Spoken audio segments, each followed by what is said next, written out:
¿Y eso por qué? Porque es como contramigratorio, porque los colombianos iban para Chile, los chilenos no se venían a Colombia mucho. Los Sí, sí, chilenos. no, pues sí, soy chileno, pero vivo acá hace 9 años. Ujú. La historia muy resumida es que me enamoré y me vine. Ah, ok. Ah, bueno, sí. Sí, las mujeres colombianas siempre son un argumento de peso, Sí, no, verdaderamente. y acá ha sido bastante grato. Hice una maestría en la Nacional y estuve trabajando un tiempo como ingeniero, que es mi alter ego profesional, Ok. y ahora estoy acá apoyando el pacto histórico. Ah, bueno, militando. ¿Y en Chile también militabas?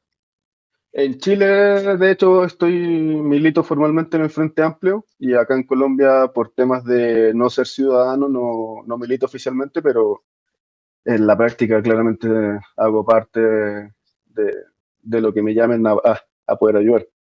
Ok. Bueno, ¿y eres Team Changua o Team Tamal? Eh, Sin todo, güey. Sí. La vida es ¿Cuánto? muy corta para decirle que no a la comida, güey, de verdad. Ok, ok. Sabiduría del Cono Sur, hoy en la bodega. Bienvenidos a todos. 29 de marzo de 2026. Hoy en la bodega podcast nos quisimos ir un poco internacionales aquí en el vecindario de cara a las elecciones presidenciales de Colombia, pues que como todo el mundo está prácticamente debatiéndose entre fascismo y lo que se le oponga al fascismo. Y pues entonces Argentina y Chile nos están dando pues claras imágenes de lo que pasará o podría pasar en Colombia de llegar, sea el Matagatos o la de Uribe, que así la presentan a la señora Valencia. Eh, entonces, por eso hoy, Juanita Mayorga, muy interesada en el tema argentino, Andrés Zambrano Curcio, pues nuestro analista económico que sabe mucho también de todo el tema del sur, Shamil, que sabe todo, el profe Shami, y Simón Rubiño Sea, que es un chileno, como acaban de escuchar, que trabaja con María José Pizarro en su unidad parlamentaria. Entonces, pues bienvenidos a todos. Yo he visto imágenes de Chile de ayer que ya empiezan a dar muestras de muchísimo descontento. Simón, no sé, danos unas palabras cómo se ha sentido la llegada de Cast en estas 2 primeras semanas. Bueno, primero un saludo a todos los que se conectan un domingo por la mañana. Mis respetos por esta acción de querer conversar estos temas en un día de descanso. Nada, pues un poco lo conversamos también con Chamil hace unos días atrás en el día del cambio de mando, en el cual recordábamos un poco las conversaciones de los ejes que en ese entonces era antes campaña, luego el desembarco del gobierno, que son el gobierno de emergencia, la emergencia social, la emergencia económica y la emergencia fiscal o la emergencia del sector público que le han denominado, que tenía obviamente un periodo de 100 días para poder acelerar y tratar de poner toda la carne en la parrilla, como se suele decir, en términos de cuáles eran las medidas que iba a implementar, cuáles eran las prioridades que iba a desatar en el inicio de su gobierno. Y comenzaron con los taches bien arriba, bastante alto, con harta presión, echaron para atrás 50 prácticamente decretos ambientales, comenzaron con distintas políticas que dieron a ver este tema de la aplicación de la emergencia, con un recorte fiscal arbitrario del 3%, le están quitando 72 mil millones de pesos chilenos, que es 4 veces en Colombia, casi 300 mil millones de pesos colombianos, a las policías. Y resulta que a raíz de la guerra o del conflicto que está pasando en Oriente Medio, se filtra una minuta de gobierno diciendo que se justifica la eliminación de los subsidios al combustible debido a la existencia de este conflicto en Oriente, cuando en estricto rigor Chile compra el petróleo de Ecuador, cuando Chile importa gas de Argentina, ponen este asunto como si fuese un clivaje para justificar la medida y le suben un 40% el precio del combustible en la segunda semana de gobierno. Si a eso se le suma la decisión de restringir la gratuidad en la educación, a restringir los presupuestos en las distintas garantías de derechos públicos, la gente ya empieza a sentir que le pasaron gato por liebre, que le dijeron que esto iba a ser contra el mismo discurso de Argentina, contra la casta, que se iba a fortalecer el país para la clase media, y la misma clase media y toda la gente que le votó, pues la gran mayoría empezó a decir, venga, acá hay algo raro, acá no me está, yo soy clase popular, tengo que pagar 500 pesos, casi 50 centavos de dólar más por litro, porque en Chile el combustible se vende al litro, Ujú. medio dólar más por cada litro, y la gente ya dijo, no, acá esto va a terminar mal, y empezaron a darse todas estas expresiones de descontento. Entonces, y de hecho, un detalle más, Dale. la narrativa del Estado en quiebra, del gobierno en quiebra y de la crisis fiscal que se inventó la derecha, que no es tal porque los datos demuestran que no, hizo que la Contraloría, que concentra las funciones de Procuraduría y Contraloría de acá de Colombia, Ujú. le enviara un oficio a la Secretaría General de Gobierno, que es la vocería, a recular porque la información que están dando es falsa. Llegaron con el alarmismo y con la motosierra. Esa Sí, es literalmente la motosierra. sí, Fíjate que el sí. discurso de Milei cuando se posesionó en Argentina también era el mismo, no hay plata, cuando sí había plata. Y empezaron a recortar todo y a desguazar el Estado y también es el mismo, pareciera que fuera el mismo playbook, el mismo guión aplicado en ambos países, casi que calcado para hacer estos recortes en cada uno de los países. Y son Sí, guiones calcados en lo, digamos, en lo discursivo y en lo político de lo que quieren aplicar, pero también en la parte de la campaña, de que Mm. todo va mal, de que todo se está incendiando, de que tenemos que salvar al país de la izquierda. Son evidentes las similitudes. sí, ahí hay un tema que apenas Kast gana la primera reunión que tienes con Milei. Y Ujú, en este sentido, antes de asumir el gobierno, se despegó la vuelta el tour conservador y visitó a Orbán, a Abascal, a, a toda esta caterva de ultraconservadores. Y en ujú. vez de todo Chile esperaba que él fungiera como un padre golpeador, padre violento, una especie de Meloni chileno, se convirtió en un Milei. Y la Mm. gente está rebotadísima por eso, que como bien decía Andrés, están aplicando el mismo discurso y las mismas acciones.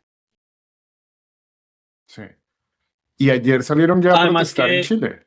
Dale, dale, Sham.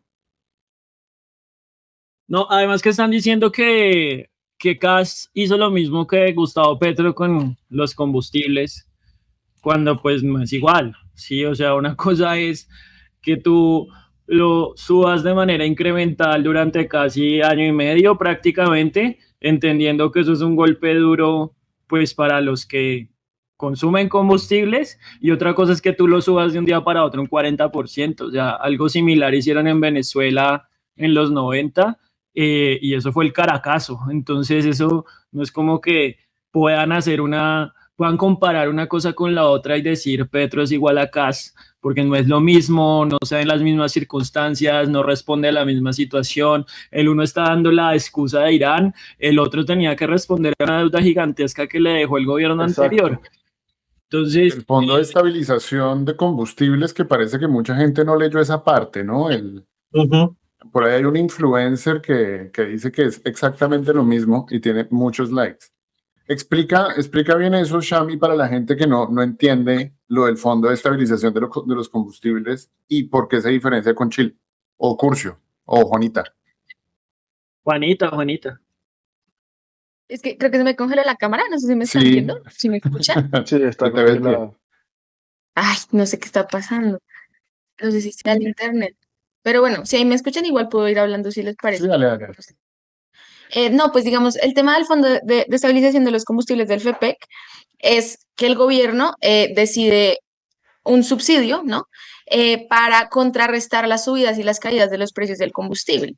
Pero ¿qué es lo que pasa? Lo que pasa es que el gobierno pasado mantiene esos subsidios y en lugar de concentrarse en pagar esa deuda así o en hacer incrementos graduales como si lo ha hecho el presidente, y lo que hace es empezar a acumular una deuda altísima que le llega a este gobierno, como le está explicando Shamil. Y pues Petro no tiene otra opción que empezar a pagarlo gradualmente, aumentando los precios de forma paulatina, pues porque si no esa deuda se acumula y se acumula. Entonces básicamente lo que hizo el gobierno pasado fue mantener un precio más bajo de forma artificial mientras se endeudaba al Estado. Y pues lo que dice Shamil es totalmente cierto, o sea, no tiene sentido que se compare porque entonces cuando estamos en esta coyuntura en donde se rasgan las vestiduras diciendo que estamos en una crisis fiscal, y una de las acciones más responsables fiscalmente hablando fue el pago del FEPEC, pues cómo van a comparar eso con lo que está pasando en Chile, si me hago entender, o sea, se pide responsabilidad fiscal y claramente lo que se tenía que hacer acá en Colombia era subir paulatinamente los precios para tapar ese hueco que eran decenas de billones de pesos, y como sucedió a principios de este año, cuando se logró pagar esa deuda histórica, que se pudo empezar a reducir paulatinamente el precio, vimos que se redujo 500 pesos durante 2 meses, y pues que claramente ahorita con la coyuntura de Irán, pues, pues se tendrá que cambiar en términos de coyuntura, pero sí, como que fue una decisión que tocaba en el momento, que fue una decisión popular, pero que tocaba hacer, y que creo que se hizo de manera eficiente en el sentido en el que fue paulatina y fue acompañada de mucha energía al respecto. ¿Y eso qué fue lo que hizo Cast entonces? ¿Aducir que la guerra subía los Eh, precios y ya? sí, lo que te digo, al fin de semana pasado, mientras era festivo acá, se coló, se filtró la minuta y en la minuta dice exactamente que porque hay guerra hay que subir los precios del combustible. Y estamos hablando de que no es una subida menor, o sea, en Chile el precio del combustible, como les decía, se vende por litro. ¿Sí? Acá se vende por galón, que es, redondeando gruesamente, son 4 litros. El galón en Chile en este momento está en 25.000 pesos. ¿Sí? Y O ven, sea, que y los resultados de Boric, Cursi, ¿tú qué sabías de la economía chilena en los últimos 4 años de Boric? No les estaba yendo mal, no les estaba yendo particularmente mal. O sea, de hecho, se parece mucho a la dinámica de la economía colombiana, que no le está yendo mal. Ujú.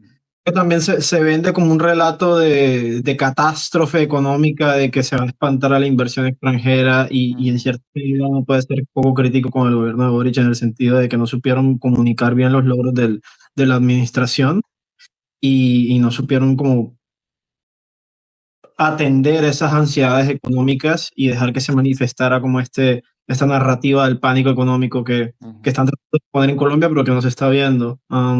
Y a Boris también lo acusaban de comunista, yo no sé qué mierdas, pero pues Boris de zurdo en realidad tenía Sí. poco, era un Y, centrista acomodado.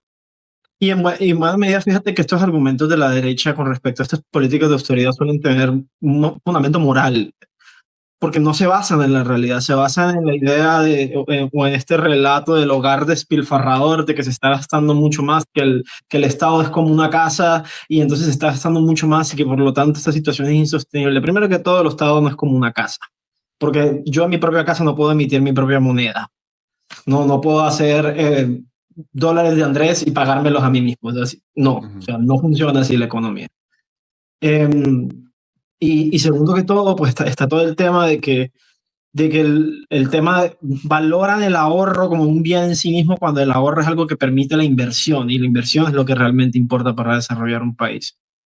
Y lo que se ha hecho ahora con todos estos recortes, normalmente cuando hay políticas de austeridad, lo primero que se recorta es el componente de inversión. Y lo estamos viendo en Argentina con el desplome de la producción manufacturera nacional. Están desindustrializando Argentina, probablemente lo mismo va a pasar tristemente con Chile, pero la política es eso, o sea, simplemente desarmar la base industrial en buena medida bajo esos dictámenes de la internacional reaccionaria, y de la organización también con a las esferas de influencia de Estados Unidos, porque Estados Unidos sí está tratando de reindustrializarse, está haciendo política industrial, aunque le recomiendan al resto del mundo no hacerlo.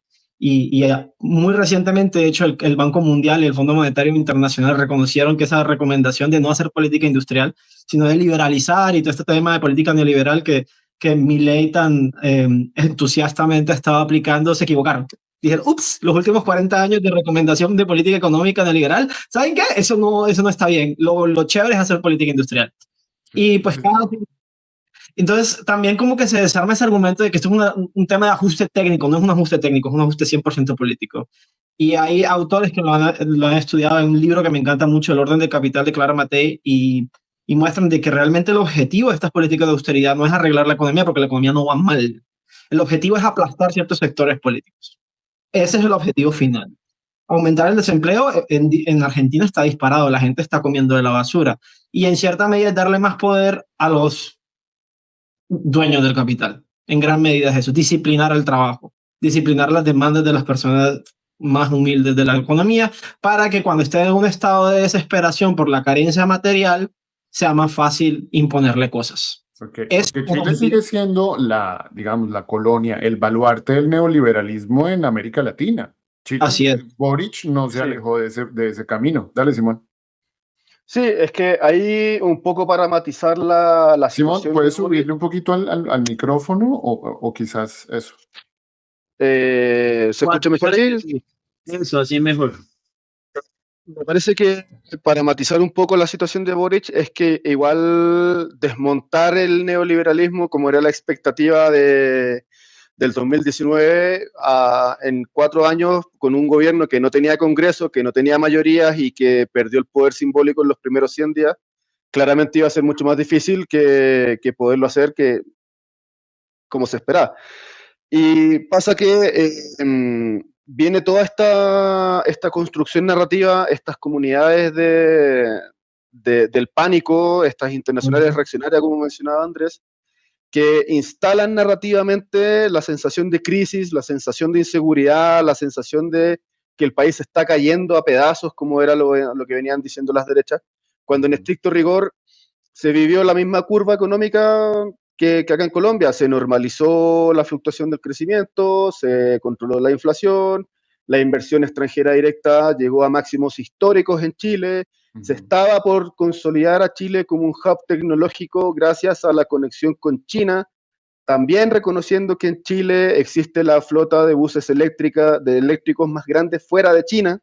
Entonces, toda esta situación que venía consolidando a un país en vías al desarrollo, se retrocede narrativamente y ahora se está dando carne a esa narrativa con medidas que son peligrosas en el horizonte, que han hecho que justamente la gente empiece con cacerolazos, que empiece a protestar, que empiece a reaccionar y que ahora vamos a empezar a ver que en estos ya 100 días va a haber un incremento de la presencia de la gente en las plazas públicas, marchando, y el descontento ya se va a desatar mucho más rápido que antes porque la gente esperaba otra forma de actuar.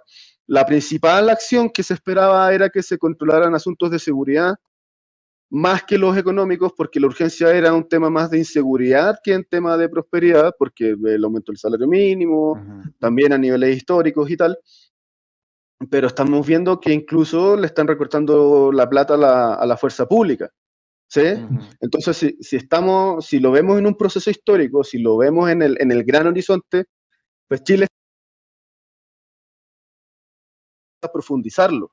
Es una restauración conservadora, no por recuperar, sino por profundizar lo que existe, porque se vio que la gente puede tender a votar proyectos políticos que eventualmente podrían generar una u otra modificación que les altere el equilibrio.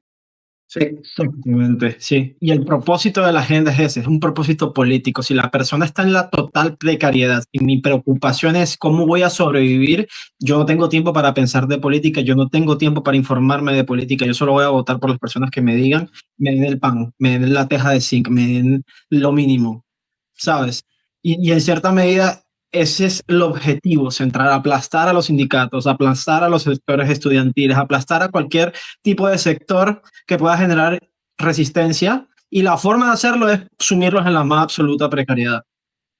Sí, y eso ya está pasando en Argentina, pero necesito hacer un paréntesis porque hoy yo les iba a contar que ya tenemos habilitados los super stickers, los super chat, las super gracias en YouTube. Ahora sí soy un youtuber oficialmente. Ya pueden ustedes mandarnos cariñitos, invitarnos a un desayunito y ya, de hecho, antes de que yo lo dijera, Vivian Andrea desde Envigado nos mandó un abracito con 4.000 pesos. Entonces, bajamos bandera, señores. La bodega por fin tiene fuente de financiación. Muchísimas gracias, Vivian. Me sorprendiste. Quería sorprenderlos yo, pero me sorprendiste tú a mí. Y el segundo aviso parroquial es que estamos buscando Community Manager o Social Media Manager en la bodega. Mándenos sus hojas de vida a sintrabodegueros@gmail.com. Sí, ese es el mail de la bodega. Sintrabodegueros, de una vez entran derecho al sindicato. Esos eran los dos avisos parroquiales. Muchísimas gracias. Entonces ya saben, si quieren comprarle un café a Juanita, a Marcela, a Shamila, a Simón, a Andrés o a mí, ahí está en el chat y eso será enviado directamente a cada uno de los participantes, porque aquí, ante todo, marxismo, comunismo, stalinismo. No mentiras. Marce, ¿cómo está la cosa en Argentina? Porque allí ya llevan casi 2 años de Milei, ¿no? Bueno, la cosa en Argentina está muy difícil, pero lo que hablábamos, primero que todo, buenos días, que yo entré un poquito tarde. ¿Está bien Ponte decir la cámara horizontal. o volteo el celular? Horizontal. Voltearse a lo que está patas arriba. Ahí sí. Sí, Eso. eso. Ahí. ¿Ahí está mejor? Ahí está. Pues a mí nada más, pero más contraluz. Me colgué con la mano. Dale, Bueno, dale, te toca. lo que les hablaba hace unos días del efecto anestesia, que es un poco lo que decía ahora Andrés, y es cansar a la gente, porque la gente o trabaja o protesta. Entonces, hay gente con 3 o hasta 4 trabajos, porque los ingresos de uno solo ya no son suficientes.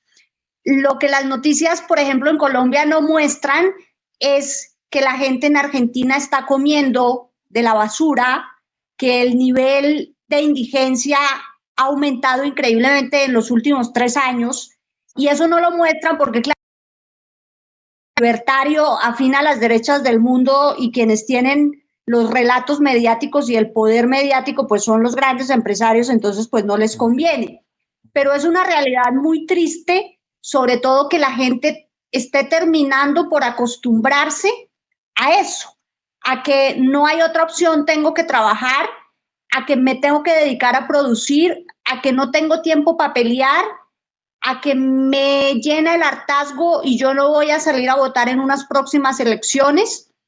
Y también como que les han metido un poco en la cabeza el hecho de esto que está pasando es necesario, es decir, es parte del sacrificio que tenemos que hacer por 20 años de una izquierda que lo dañó todo. O sea, ese es el relato, y lo más triste, más allá de que sea el relato, es que la gente lo ha asumido y ha asumido esa postura. Es decir, sí, estamos tratando de solucionar los 20 años de malos gobiernos de izquierdas, cosa que es mentira además, ¿no? Porque si algo hizo la izquierda, y en Argentina precisamente, fue cambios sociales, es decir, una clase pobre que subió a media, que al final terminó traicionando eso que recibió y eligiendo pues a su verdugo, que es lo que pasó. Porque lo que pasó en Argentina fue eso. La clase media, que en algún momento fue pobre, terminó cansada de ser clase media y quiso volver a la pobreza, porque justamente eso es lo que les está pasando. Porque esa clase media apoyó a Milei, lo ha respaldado y pues lo montó en el poder. Entonces están en ese efecto anestesia, es decir, estamos haciendo un sacrificio, esto va a pasar pronto, pero no ven la realidad más allá, y es que realmente, si el tema sigue, no va a pasar pronto, se va a profundizar la crisis, los índices de pobreza y miseria van a incrementarse considerablemente más de lo que ha pasado en estos 3 años.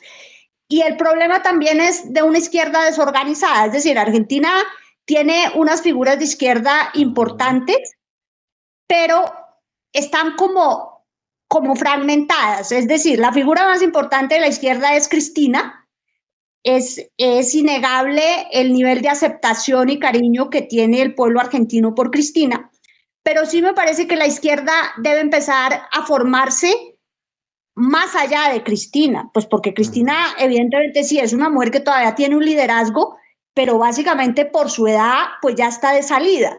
Entonces no todo puede girar en torno a Cristina, y esa izquierda que tiene unas figuras importantes no ha sido capaz de unirse en torno o a una sola o a una causa, es decir, no han encontrado causas, la izquierda tiene muchas, por supuesto, pero no han encontrado como una causa que diga, lleguemos todos a esa y volvamos al poder. Entonces, están dispersos, están perdidos, y por supuesto Milei sigue golpeando sobre la mesa. Entonces, mientras la izquierda argentina no reflexione y no reaccione, pues nada, el tema va a seguir que Milei sigue aumentando poder y fuerza, que es lo que hemos visto. Las encuestas además así lo revelan, ¿no?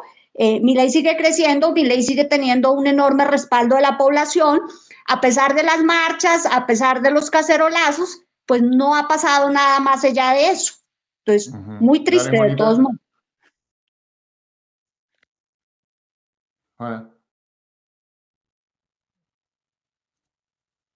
Yo quería hacer una pregunta a los expertos un poco en Chile, que es que en Colombia el tema es, ¿nos va a pasar lo mismo que en Chile? Entonces yo quiero preguntar, ¿por qué no podemos comparar la situación política, social, económica de Chile con la de Colombia? Por ejemplo, para que la gente tenga un poco de claridad en eso. ¿Quién es el chilólogo? El chileno será. A ver, un poco pensando en la conformación del modelo económico de Chile con el de Colombia, la diferencia radica en que hay una matriz de inversión sentada en los fondos pensionales que viene de larga data y que ha sido principalmente el gran sostén de la economía chilena. También hay una gran matriz institucional que ha sido, y no quiero sonar pedante con esta expresión, pero ha sido formal y estructuralmente más continua que lo que ha sido en Colombia. Y, por ejemplo, la institucionalidad vial, que es un poco el tema que he manejado por más tiempo, en Colombia surge a raíz de la influencia del Banco Mundial, que quería formalizar, y en el gobierno de Rojas Pinilla se lanza el Fondo Nacional de Vías. En Chile la institucionalidad vial parte del Estado y se ubica como un proyecto nacional.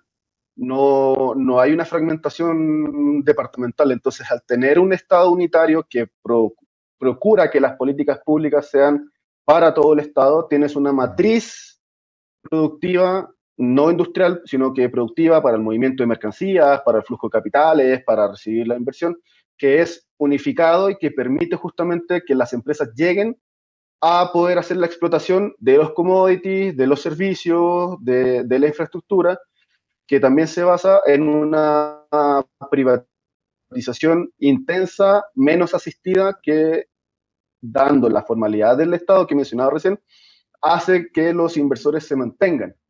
¿Sí? Entonces, con toda esta estructura de inversión de capitales más amplia, la economía chilena creció de forma más intensiva, no por la dictadura, sino por el modelo económico que se implantó en los 90.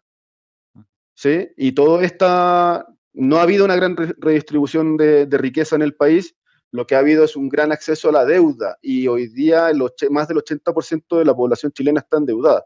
Entonces tenemos una bomba, tenemos un ciclo económico que permite ver mayor riqueza y mayor progreso de la gente, pero en el fondo la realidad es la misma, ¿sí?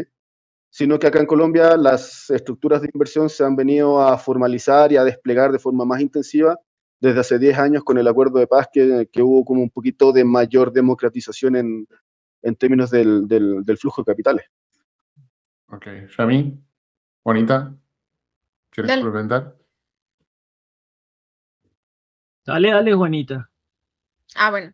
No, es que pues había levantado la mano primero, pero yo quería responder un poco a lo que está diciendo Marcela de la izquierda argentina, porque creo que es una reflexión que vale la pena para la izquierda en general en Latinoamérica y en el mundo, y es una izquierda que por tratar de y es una opinión que tengo muy fuerte mía, ha abandonado una narrativa o una apuesta concreta de realidad y de futuro para la gente por tratar de acercarse al centro. Creo que es algo que le pasó a Alberto en Argentina, creo que es algo que le pasó a Boric, y creo que es algo que incluso le pudo haber pasado a Petro al principio. Mi opinión impopular, creo que fue un poco tibio en bastantes cosas, y eso hace que perdamos terreno en el sentido de la gente buscando una esperanza y una propuesta de futuro, ¿sí? Ujú. Creo que a la izquierda le hace falta mucho eso y ha abandonado narrativas importantes de propuestas reales de bienestar para la gente por tratar de moderarse. Y es algo que creo que nos debe preocupar, sobre todo de cara a las elecciones aquí en Colombia, pues porque de nuevo, y sobre todo para las juventudes, insisto, es importante que la izquierda tenga una propuesta de futuro para la gente. Y cuando la izquierda deja perder ese terreno por miedo a ser súper extremistas o algo así, pues la derecha sí muy tranquilamente le vende a la gente una idea de futuro muy clara, muy específica, que puede ser el reencauche y el terraplanismo económico de siempre neoliberal, pero que a la gente le cala. Y es lo que Marcela estaba diciendo, también vimos que pasó en Ecuador, y es, se les dice que se va a apretar el cinturón, que tienen que sufrir esto porque después viene algo mejor, y eso es muy fácil que la gente igual lo crea y lo entienda. Y por eso vemos un montón, yo he visto un montón de videos de cápsulas de las calles en Argentina donde les preguntan, no, sí, vivo peor, pero yo todavía apoyo a Milei, ¿sí? Mis condiciones materiales están empeorando, pero aún así banco a Milei porque él me dijo que en efecto iba a ser duro un tiempo, pero que después iba a ser mejor. Y esas narrativas nos las están ganando por no tener unas apuestas concretas. Y aquí quería, uno de los primeros mensajes que quería traer hoy es como eso que nos dice para ahorita Colombia y la campaña de Iván Cepeda. ¿Cuál es la apuesta de futuro que tenemos para el país? Y esa apuesta de futuro para mí no puede ser el poder de la verdad. Yo no sé qué apuesta de futuro para la gente de Colombia y para la juventud de Colombia es el poder de la verdad, que es el eslogan de la campaña de Cepeda, ¿sí? Creo que eso es muy diferente a ideas como las que teníamos con Petro y Francia, que eran vivir sabroso, que por lo menos tenían un sentido de querer generar bienestar y una mejor calidad de vida en la gente. Y creo que eso le ha faltado mucho a las narrativas y al mensaje de Iván Cepeda. Y para añadirle una última arista a esa discusión es toda como el volcamiento de la política hacia las redes sociales también han hecho que la política tenga un lenguaje, o sea, busque un lenguaje muchísimo más sencillo para la gente, que me parece muy importante, y por eso también es muy complicado yo ver a una persona como Iván Cepeda, que es una persona súper técnica y súper, sí, con discursos muy, como con conceptos a veces muy complejos, y donde mucha gente, y sobre todo, digamos, de los campos populares del país, a veces no entienden ese lenguaje. Entonces, creo que ahí son dos problemas importantes de la izquierda. Uno, en qué lenguaje se está comunicando la apuesta de país y qué apuesta de país se está comunicando, y si se está dejando de ganar terreno con la gente en términos de esperanza y de una apuesta de futuro que emocione por tratar de volcarse hacia el centro. Entonces creo que eso también es una cosa que podemos reflexionar y que se debería utilizar un montón al escoger una vicepresidenta como Aida. Sí, es un mensaje también de no me estoy yendo al centro como para, no, qué miedo, que entonces me estigmaticen como extrema izquierda o algo así, sino debemos apostarle realmente a propuestas que sean radicales en términos del bienestar de la gente, cumplirles, que siento que también es algo que de pronto no pudo pasar en Chile y en Argentina, como también por ese miedo. Y que también pasó con Gustavo Petro al inicio, sí, porque nombró a personas como Cecilia López, como Alejandro Gaviria, porque firmó en mármol que no iba a expropiar cuando es una figura que está en la Constitución para temas tan importantes como la reforma agraria, sí, porque se demoró tanto en presentar las reformas sociales, porque la reforma laboral tenía tantas medidas en la reforma que se podían sacar como decretos desde el primer año de gobierno, sí, entonces creo que es una cuestión que nos tiene que ahorita interrogar un montón de cara a esta campaña. Y un ejemplo perfecto fue la Constitución, que ahorita en Colombia estamos hablando de Asamblea Constituyente, y la Asamblea Constituyente que hubo en Chile, que trató de ser muy conciliadora, muy agrupadora, y que ahí está el ejemplo perfecto de por qué con esa gente no se pueden llegar a acuerdos. Dale, Simón.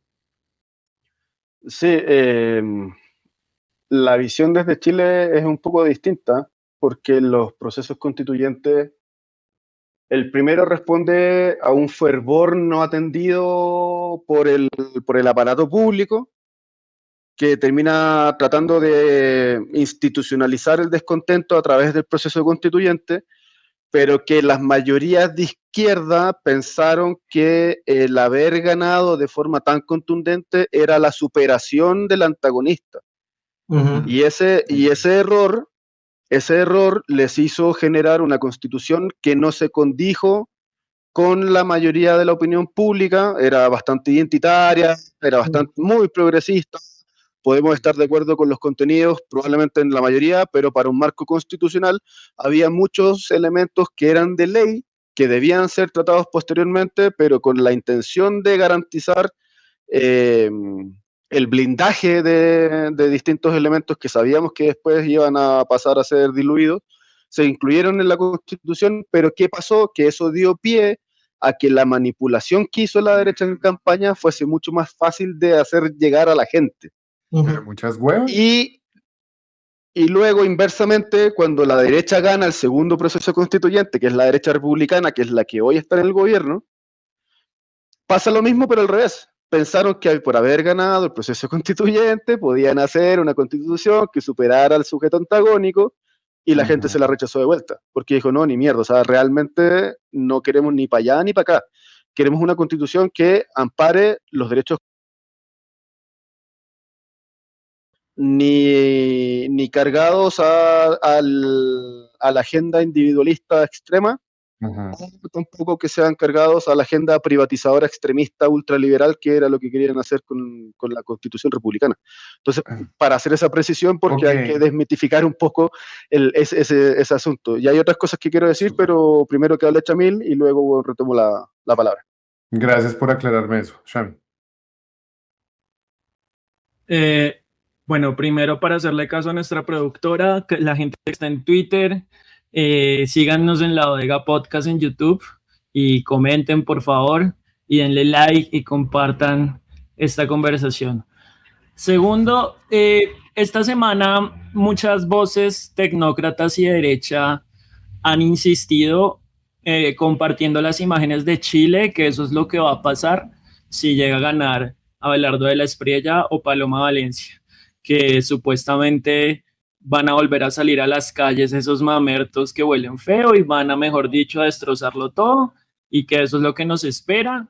Vimos a un exministro de Justicia, Iván Duque, señalándolo, un exministro de Justicia que estuvo durante el estallido social y que pues también es responsable de lo que pasó ahí, del asesinato de gente, de la tortura de gente, de la mutilación de gente que salió a protestar legítimamente. Y pues que nos quede claro que más o menos eso es lo que nos espera si llega a ganar Abelardo o si llega a ganar Paloma. Cualquier intento de protesta contra estas medidas austericidas pues van a ser consideradas pues una amenaza de seguridad nacional, como lo ha sido siempre en este país. A mí me parece que vale la pena como darnos cuenta de las diferencias, sobre todo entre lo que ha pasado con Milei y lo que viene pasando con Kast, porque puede que algunos crean que Milei tiene como un proyecto que está consiguiendo ser hegemónico, pero pues no sé, me corregirán los expertos en el Cono Sur, y me da la impresión de que la participación ha sido mínima, o sea, la gente no está saliendo a votar masivamente. Tienen unas mayorías relativas por ahora, y tienen unas mayorías relativas que les han funcionado para tener un control institucional por ahora. Que la izquierda en Argentina está dividida también, y ese siempre va a ser un problema en cualquier disputa política, pero también hay que entender que no hay como unas masivas masas populares que están saliendo a votar por propuestas libertarias y autoritarias, que sí tienen votos y que sí son muchos, sí, aquí en Chile y en Argentina, pero es una disputa que no está definida a largo plazo. O sea, uno no puede decir uno no puede asegurar hoy que el proyecto de Milei en Argentina o que el proyecto de Kast en Chile van a ser lo que fue, por ejemplo, el proyecto uribista los primeros 10 años, que fue una cosa absolutamente, pues, avallazadora. Y con esto cierro. Me parece que ahí sí hay una diferencia con Chile, porque en Chile hubo voto obligatorio, y ese voto obligatorio, pues, llevó a que si votara, no sé, 80, 90% de gente, ¿sí? Y ahí la diferencia está en lo que decía Simón. Lo que estaban proponiendo era mejorar la seguridad y a lo que llegaron fue a hacer un recortes económicos que golpean siempre, siempre a los pobres. Entonces, que no se engañen acá cuando crean que cuando Abelardo dice que lo que va a hacer es a mejorar las cosas, lo que va a venir a hacer es a mejorar las cosas para los verdaderos dueños del país, no para la gente que probablemente sienta o crea que las cosas no están funcionando como creerían que deberían funcionar. Sí, a mí hay algo que me quedó pues sonando mucho y que ya se ha visto, es la promesa de violencia, porque esto, como bien decían Andrés y Simón al comienzo, esto atraviesa la economía para llegar a la política y van a hacer un cambio de modelo económico para el beneficio de sus amigos políticos. Y, por ejemplo, lo que estamos viendo con Wilson Ruiz Orejuela, que lo que ellos están proponiendo es la eliminación del bando contrario, es muy directo. Y fíjate que, como he dicho y repito otra vez, el objetivo es político. O sea, no hay razones técnicas para la ejecución de estas políticas de austeridad. Hay metaestudios que encuentran una y otra vez que el 80% de las veces que se hacen estas consolidaciones fiscales para reducir la deuda, lo que termina generando es el efecto contrario, porque la depresión que crean económica es tan grande que se cae el recaudo y el balance público se empeora. Realmente el objetivo de todo esto es simplemente aplastar a los movimientos políticos que pueden generar un contrapeso en una democracia. Ese es lo que incluso de la economía, porque esto en detrimento incluso de la economía, porque los que tienen el capital están dispuestos a pagar por el control, en cierta medida. Están dispuestos a pagar por el control. Sí, porque en un mundo real, en un mundo donde existe el poder, en el mundo donde hay una incertidumbre fundamental para los dueños del poder, ellos no saben cuándo se puede montar un proyecto alternativo. La única forma de evitar esa incertidumbre es romperle la espalda a los movimientos que puedan generar un desafío a su poder en el futuro. Se dieron cuenta, si nosotros dejamos que la democracia funcione como funciona normalmente, se va a volver a montar esta gente eventualmente. Cuestión de tiempo, cuestión de que la gente vaya mejorando sus condiciones de vida, tenga un poquito más de tiempo para informarse, tenga un poquito más de tiempo para pensar de qué tipo de país quiere, qué tipo de visión es la que quiere, y eventualmente van a fluir hacia la izquierda. Eso es la situación de fondo que ellos están tratando de controlar. Y la forma de controlarlo es sumir a la gente en la precariedad. Si yo estoy sobretrabajado, si yo estoy enfermo, si yo estoy preocupado por mi subsistencia, yo no tengo tiempo para organizarme. Esa es la función central de todas estas políticas, sumir a la gente en la precariedad para que no pueda ejercer poder político. Juana. ¿Vas o...? Dale, Juana, dale, Juana. Dale, pues. Pues, yo quería ahí cómo meter la cuchara con una preocupación alrededor de lo que estaba diciendo Andrés. Y es que a mí, Abelardo al principio no me preocupaba tanto como su crecimiento, porque en comparación con la situación de Argentina, yo decía, bueno, figuras como él, que son como outsiders políticos con posiciones como bien radicales, pues en decirlo como libertarios y así, pululan más en un contexto como el de Argentina, donde había serias preocupaciones en la vida diaria de la gente, donde era un escenario pues no sé si de crisis, pero por lo menos sí de muchísima incertidumbre, donde me parecía que tuviera más sentido que emergiera una figura así. Yo decía, en un escenario como el de Colombia, en el cual no hay una crisis manifiesta económica, donde básicamente en términos macro estamos estables y de hecho con cifras muy positivas, me parecía muy complejo que una figura así polulara, así como que creciera con tanta fuerza. Y pues lo que nos han mostrado es que en efecto es posible y que le está dando una batalla muy dura a la derecha tradicional.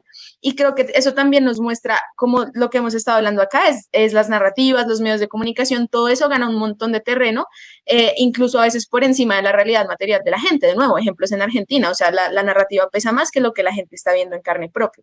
Entonces creo que eso es algo que nos tiene que, de nuevo, insisto, alertar en términos de la campaña, saber que estamos jugando con todo en contra, de nuevo, los medios de comunicación. Y una cosa que me asustó mucho hablando con unos compañeros ayer de Argentina precisamente, era como, bueno, esto que estamos viendo en el Cono Sur nos sirve de ejemplo para Colombia y es lo fácil que un gobierno de ultraderecha puede desmontar, como por ejemplo en Argentina, décadas de política social que construyó la izquierda, ¿sí? Eso lo pueden hacer muy fácil. Y yo les estaba Muy diciendo, eso me rápido. preocupa mucho para el escenario colombiano. Y ellos me decían, y ojo que en Argentina no fue tan sencillo, porque en Argentina sí había una burocracia donde por muchos años igual gobernó la izquierda, y en contraste con Colombia, aquí puede ser incluso peor. ¿Por qué? Pues porque en Colombia tenemos más de 30 años de neoliberalismo instalado en la raíz y en el corazón de la burocracia y de las instituciones colombianas, que nos pusieron un montón de barreras, como ya lo habíamos hablado Mario y yo aquí, nos pusieron un montón de barreras para avanzar en términos de política. O sea, yo ahorita estaba diciendo, claro, hubo muchas cosas muy lentas en el gobierno, no solo por falta de iniciativa del gobierno, sino también por barreras institucionales y burocráticas, ¿sí? Eso es clarísimo, pero creo que, o sea, si vuelve la otra derecha, en Colombia no solo puede pasar algo parecido a lo que está pasando en Argentina y en Chile, sino que puede ser incluso mucho más quirúrgico y preciso por la forma en la cual está construida el Estado colombiano, que está hecho a la medida de el neoliberalismo, a la medida de los ricos del país, y que por lo tanto puede ser muchísimo más sencillo retroceder en términos de derechos y en términos de política social. Entonces creo que eso también es algo que nos tiene que tener mucho en la cabeza. O sea, no pudimos avanzar tanto como quisimos, también por el Estado, y un retorno de la derecha tiene un Estado que funciona a su favor, ¿sí? Entonces eso creo que también es muy importante tenerlo claro de cara a estas próximas elecciones. Eso es lo que en Colombia llaman saber cómo se maneja el Estado. Ellos sí saben. Sí, la experiencia. La experiencia de robar. Marce, volviendo al tema de las izquierdas débiles, porque Argentina ni Chile tienen una izquierda muy prominente o novedosa, podríamos decir que la izquierda colombiana está de cierta manera un poco más robusta, más... Yo creo que la izquierda, sobre todo en los últimos 4 años, ha logrado una cohesión. Es decir, veníamos de movimientos un poco distantes entre sí, todos de izquierda, pero hoy la izquierda, más allá de unirse en torno a una figura, está unida en torno a un proyecto de país, porque hoy vemos una izquierda más que en torno a Gustavo Petro, que fue quien abrió la trocha, porque eso no lo podemos desconocer, o más allá de Iván Cepeda, que es la figura en este momento que representa la candidatura presidencial, hay una izquierda en torno al proyecto político por el que votamos en el 2022. Es decir, la izquierda en Colombia concibió que hay un proyecto político y ese proyecto político es el que vamos a seguir construyendo pese a todos los obstáculos. Hernando Gómez Buendía decía algo que es muy cierto hace unos días en la entrevista. La izquierda llegó a la presidencia, pero la izquierda sigue sin tener el poder. Es decir, Petro no es el presidente de los emporios económicos como ha ocurrido en los últimos 30 años. Es decir, Juan Manuel Santos, Álvaro Uribe, Andrés Pastrana, siempre fueron presidentes con el aval de Luis Carlos Sarmiento, de Ardila Lule, de los empresarios, de los cacaos del país. Gustavo Petro no. Entonces, no es lo mismo estar en la presidencia que tener el poder. Por eso a mí sí me parece importante un poco la radicalización de Iván Cepeda. Es decir, yo creo que ser radical no está mal. Al contrario, me parece que en eso Petro se equivocó no radicalizándose desde el día 1, porque había que hacerlo. Pero también entiendo un poco que el país, la opinión pública tenía como ciertas prevenciones y Petro en su afán de calmar a todos los sectores intentó básicamente darles contentillo a todos y ese fue un error, ¿no? Entonces, error número 1 que yo creo que Cepeda lo tiene claro y es eso. Por eso Cepeda lo que está haciendo, que a mí me parece bien, solo que a veces el mensaje no se sabe transmitir, y es, en efecto, radicalizarse. ¿Qué han mostrado las últimas encuestas? Que la izquierda en Colombia ha crecido. Por lo tanto, jugar a ese centro que está queriendo quedar bien con todos, pues eso no es buena idea en este momento. Entonces, al radicalizarse, ¿qué es lo que está pasando con la izquierda en Colombia? Se están sumando sectores que históricamente no formaban parte del ejercicio político. Estaban ahí. Por ejemplo, los campesinos. En Colombia, muy pocos campesinos salen a votar. Es decir, nosotros entre campesinos e indígenas tenemos 17.5 millones de personas. De esas 17.5 millones de personas no alcanzan a votar la mitad. ¿Cuál es la apuesta de la izquierda en este momento en Colombia? Que esos movimientos campesinos realmente se hagan sentir en las próximas elecciones. Por eso el tema de la radicalización a mí sí me parece importante. Y no está mal ser radical, repito. El problema de la izquierda en Colombia es que se deja envolver en ese juego de la derecha de la moralización de la política. Y entonces, como la derecha es experta en jugar, señalar y moralizar, entonces la izquierda se amilana y cae en ese terreno, que es lo que me parece que no ha hecho Iván Cepeda. Petro en algún momento sí se dejó orillar allá, es decir, a partir de tanta moralina que le mete la derecha, entonces Petro como que decía, no, y al final es que es un efecto devastador, porque el relato pega, ¿sí me hago entender? Entonces, hemos caído un poco, y yo también digo, hemos caído porque yo veo, sobre todo desde lo que se lee en las redes sociales, es que a veces caemos en ese juego que propone la derecha. Y entonces salimos todos, ¿cierto? Titular, es el gobierno más corrupto de la historia. Claro, uno en el fondo siente como vergüenza, dice, miércoles, es que nosotros no elegimos esto. No, pero es ese punto. Pero esa es la radicalización, esa es la radicalización.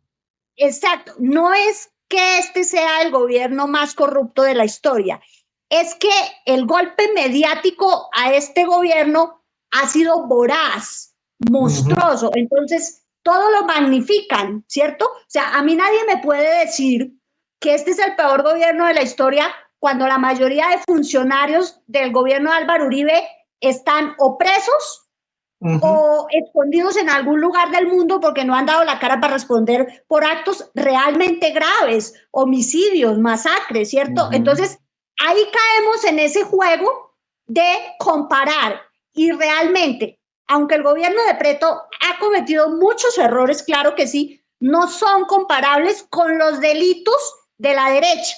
Entonces la derecha juega, y en eso le ayudan los medios de comunicación, a que cada error de la izquierda es un delito y cada delito de la derecha es un error. Entonces, cuando la derecha comete un delito, entonces una tragedia familiar para esa pobre persona. Pero si la izquierda mete la pata, no, eso ya es un delito. Y fue entonces, toda la izquierda. Y fue toda la izquierda, porque además meten todo el paquete, ¿no? Sí. Ahí sí.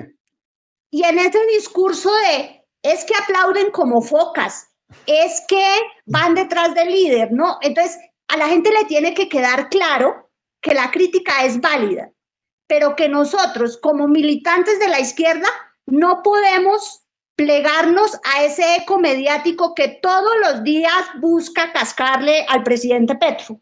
Una cosa es la crítica, ¿cierto? Pero no podemos ser el parlante de la derecha cuando caemos en esa red ¿cómo se dice?, de tendencias en contra del gobierno Petro. Entonces, tenemos que asumir una posición más crítica, pero una crítica honesta. Es decir, no una crítica a partir de la narrativa de la derecha, sino de lo que realmente consideramos que debe ser una crítica para construir desde adentro, no para destruir desde afuera y implosionar un movimiento que ha dado muchas batallas para llegar a donde estamos. La prueba de ello son las elecciones de ahora el 8 de marzo. Es decir, si la izquierda en Colombia no estuviera tan unida como está en este momento, pues el resultado no hubiera sido este. Y si la izquierda en Colombia no estuviera tan unida como está, pues Iván Cepeda no estaría punteando en las encuestas. Entonces, en este momento lo que tiene que hacer la izquierda es, primero, no dejarse meter miedo, no caer en esas narrativas y apostar a ganar en la primera vuelta. Yo sé que puede sonar ingenuo, yo sé que puede sonar ingenuo, yo sé que puede sonar pretencioso, pero la lectura que estamos haciendo del país hoy no podemos hacerla a partir de la lectura del 2022, porque aunque a la gente le parezca absolutamente increíble, el ente con el que tenemos que ver el mapa político y los movimientos políticos en Colombia en este momento es un lente absolutamente diferente al ente con el que veíamos la política colombiana hace 3 o 4 años. Hoy ha cambiado, no solo porque Petro está en el poder, sino porque la gente se ha hecho más partícipe. Es decir, hoy, miren lo que pasó, por ejemplo, con la entrevista que le dio Petro a este youtuber. Es decir, la narrativa ha cambiado desde todos los ángulos.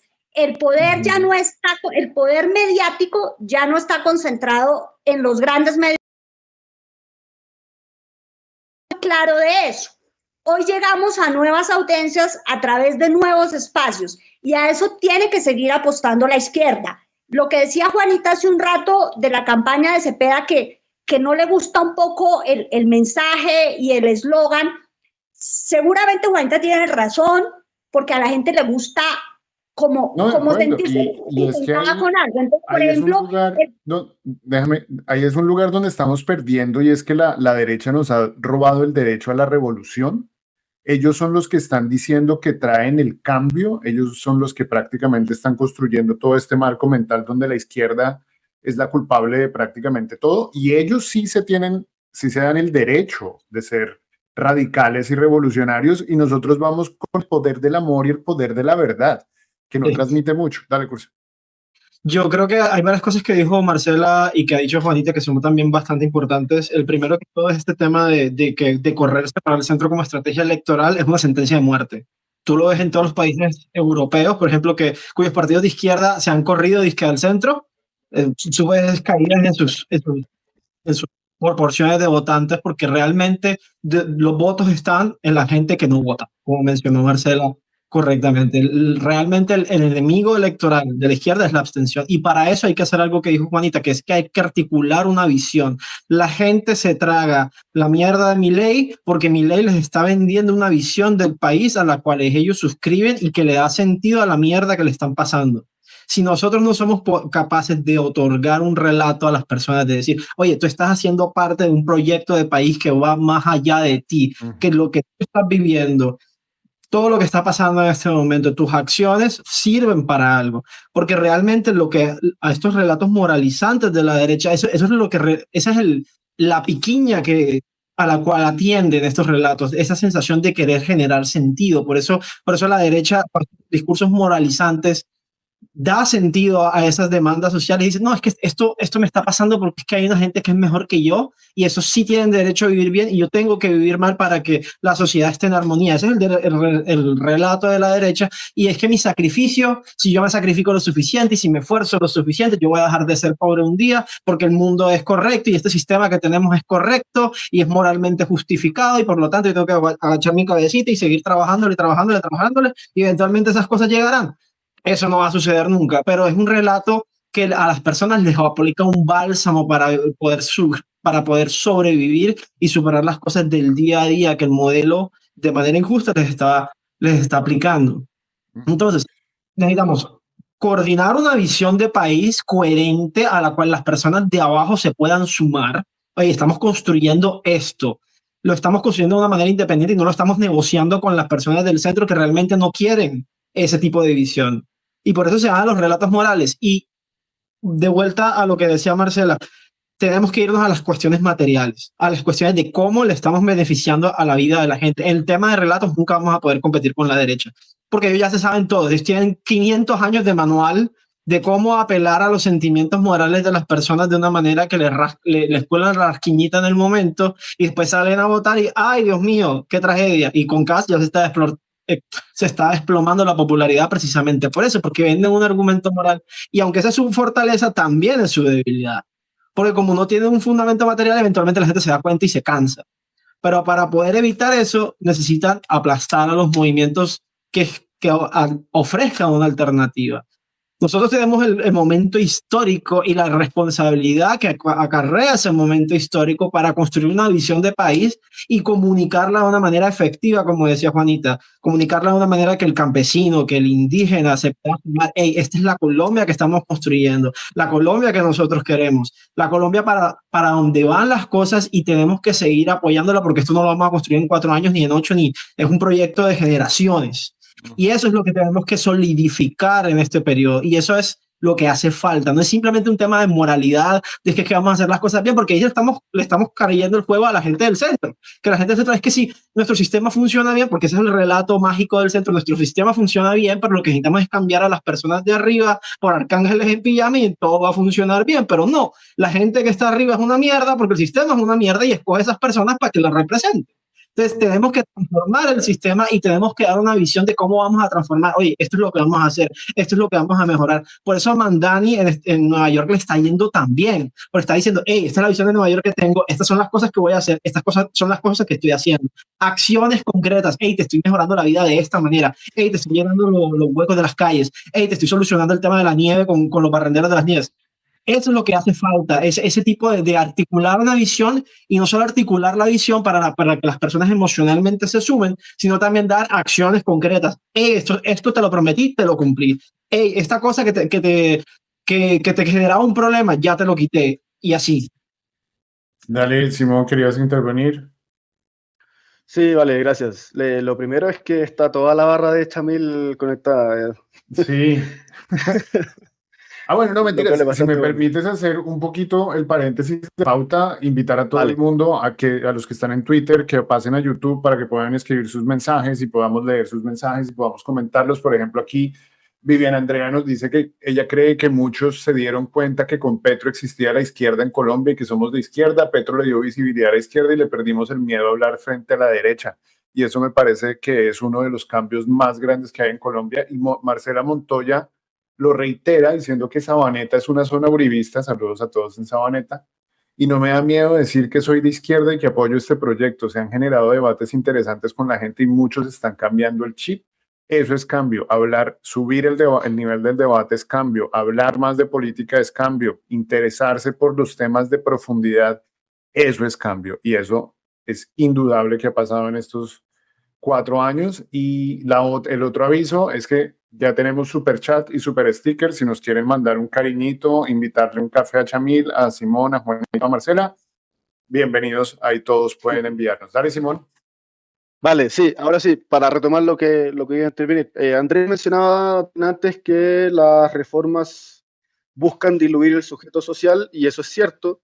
Hay una profesora mexicana que se llama Beatriz Stolovich, que les recomiendo mucho leer si se quieren mamertizar de forma extrema, que plantea que las grandes reformas neoliberales y que lo que ella denomina el post-neoliberalismo, que es algo más profundo y subliminal de la reforma, es que buscan la destrucción del sujeto sindical para impedir como el retorno de los movimientos sociales. Y el diagnóstico primigenio era que justamente destruyendo la base sindical se podía comenzar a diluir el sujeto social y por tanto iba a ser más fácil gobernar.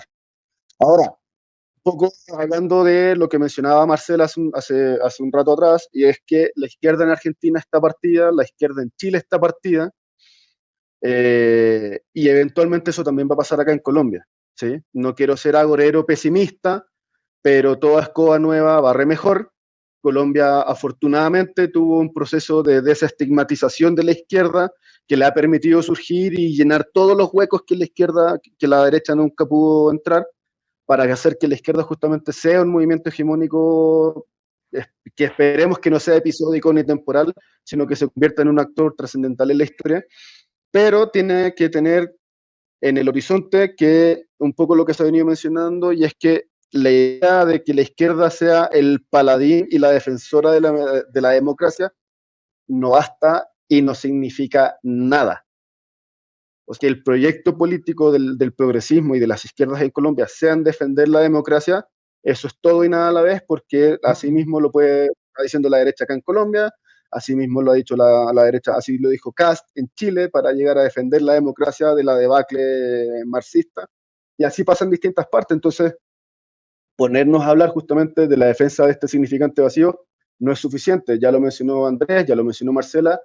Hay que marcar pauta, hay que marcar propuestas. Iván Cepeda lo ha venido haciendo. Espero que en esta semana, o ya volviendo de Semana Santa, se publique un informe que estoy armando sobre las propuestas de Iván Cepeda, que no son pocas, que hay bastante aterrizaje, hay bastantes cosas que se están mencionando, pero lo conversamos con Chamil en la charla anterior, en su canal, aprovechando de hacerle un guiño a la barra chamilista, y es que solo pacto en esta monda no basta para ganar en primera vuelta. Entonces hay que tener cuidado que la radicalización de las propuestas sea lo suficientemente coherente para activar la base no votante. Y acá, para poder ya entrar a redondear las últimas dos ideas, es que convocar la participación es clave. Hay una correlación positiva en Latinoamérica desde el siglo XX que muestra que a medida que aumenta la participación electoral, es más propenso a que ganen proyectos progresistas. ¿Sí? Tengo el dato acá en mano. La derecha, cuando ha ganado las elecciones, sea en primera o segunda vuelta, lo hace con un 65% de participación. La izquierda lo hace con un 73% de participación. Entonces, estamos viendo que sí aumentar la participación va a ser un factor clave para ganar en primera o en segunda. ¿Por qué? Porque si uno suma los votos de las derechas en sus distintos episodios que hoy habitan en Colombia, suman casi 12 millones de votos. Y Petro sacó 10 millones 8, 11 en 2022. Estamos hablando que con el crecimiento del padrón, Iván tiene que hacer 12 para poder garantizar una victoria. ¿Cómo vamos a radicalizar las propuestas de cambio? A mí, por ejemplo... Solamente... Perdón. Dale. Solamente para cerrar un, sí, pero déjenlo terminar. Y es que, además de hacer esto, de la activación de la participación, de poder abandonar el barco de solo pacto en esta monda para poder votar más allá y ganar adeptos en la votación en primera y en segunda, tenemos que entender que también hay un concierto de favorabilidad de las agendas mediáticas con las de la ultraderecha, porque les queda mucho más fácil aparecer. Y ayer miraba un trino que decía que hay que estudiar la utilización de las fotos en prensa. Paloma sonríe, Abelardo macho, sonriente, seguro, y Iván con cara de culo en todas las fotos. Entonces tenemos que combatir con todo eso, y ahora sí es el pie para que conversemos, porque la tarea es bastante más compleja que solo pacto en esta monda. Vale, y entonces, ¿en qué campos le falta a Iván? Yo creo que él ha sido bastante tajante con el tema de la ética y de la lucha contra la megacorrupción, y que yo creo que eso, aunque no es muy claro, nosotros ya sabemos a dónde va dirigido y que tiene nombres y partidos políticos, pero ¿en qué parte? Yo creo que la parte de la industrialización no ha sido él muy explícito. Pero entonces, ¿en qué campos podemos radicalizar las propuestas de cambio a la izquierda? Va, Juanita. Bueno, Andrés, no sé, yo sí, no, yo quisiera hablar sobre todo en temas de comunicaciones en campaña, pues porque siento que es como, ¿qué? ¿No se me oye? Sí, yo te oigo. Sí, Andrés está haciendo señas de que sí se le escucha, pero tenía hasta su bonita terminada de hablar. Andrés, no te escucho. Yo no escucho a Andrés. No. Yo tampoco. Dale, Juana. Pero el resto me oye, ¿sí? Sí. No, pues que yo quería hablar en términos de comunicaciones, creo que es el tema como que más trabajo. Y pues es lo que estaba diciendo, no solo es solo pacto en esta mondad y el poder de la verdad, que es lo que les mencionaba, que era supuestamente el eslogan, y que me preocupa que se esté un poco confiando, ¿no? Como en lo que decía Marcela, es cierto, yo a veces digo como, no me convence tanto esto, pero igual a Iván le ha ido muy bien en las encuestas y yo digo, bueno, ¿será que de pronto estoy exagerando con mi crítica? Pero creo que ahorita, sobre todo de cara a una posibilidad que yo la veo un poco lejana, pero que obviamente sería una gran victoria, que sería ganar en primera vuelta, pues sí necesita una campaña de comunicaciones muchísimo más desplegada y estratégica. Entonces, con respecto a lo que ahorita estaba diciendo Simón, yo estaba mirando con Sebastián Londoño, nuestro compañero aquí de la bodega, que hizo un estudio muy interesante sobre las votaciones en Bogotá y mostraban básicamente lo mismo. Las zonas en Bogotá en donde gana la derecha hay una mucha mayor participación en términos de votantes y donde la izquierda arrasa hay mucha menos participación. ¿Eso qué quiere decir? Pues lo mismo que estaba diciendo Simón, ¿no? Lo que tenemos que hacer es tratar de sacar a la gente a votar, que es un poco lo que hizo Petro en segunda vuelta, ¿no? Gente que, Ujú. la gata, gente que no había votado y que tocaba sacar a votar, lo mismo que estaba mencionando Marcela en términos de comunidades indígenas y población campesina. Pero entonces, ¿eso qué requiere? Pues eso requiere una estrategia de comunicaciones muy diferente a lo que estaríamos haciendo si quisiéramos conquistar al centro, ¿no? Esos son mensajes y son apuestas diferentes. Ujú. Ahora, ¿qué estrategias se está moviendo en este tipo de mensajes? Yo no la veo tan clara, ¿sí? Porque se sacó este documento como de discursos de Iván, pues que me parecen discursos interesantes y todo, en algunos muy radicales. A mí me parece muy interesante esta propuesta que Iván votó en la Plaza de Bolívar en el cierre de campaña del Congreso, que fue acabar con el patriarcado. Me parece que es una radicalización del lenguaje bien loca. O sea, no me esperaba que un candidato hablara tan de frente de acabar con el patriarcado y pues digamos, espero que se desarrolle en términos materiales, pero sí, lo que les comentaba antes, creo que sí tiene que ser un tema muchísimo más radical. Por ejemplo, yo no dudo que Iván Cepeda tenga apuestas mucho más radicales y específicas en temas, por ejemplo, de la reforma agraria, pero yo no veo que se estén comunicando tan explícitamente como para que la gente entienda la importancia, ¿sí? Y, no, y siento que él es muy bueno conquistando en algunos ciertos tipos de discursos, también el tema de la verdad y de las batallas jurídicas con Uribe, claro que es importante, pero que ahorita es el momento más de las propuestas y específicamente de qué se quiere hacer con el país. Ujú.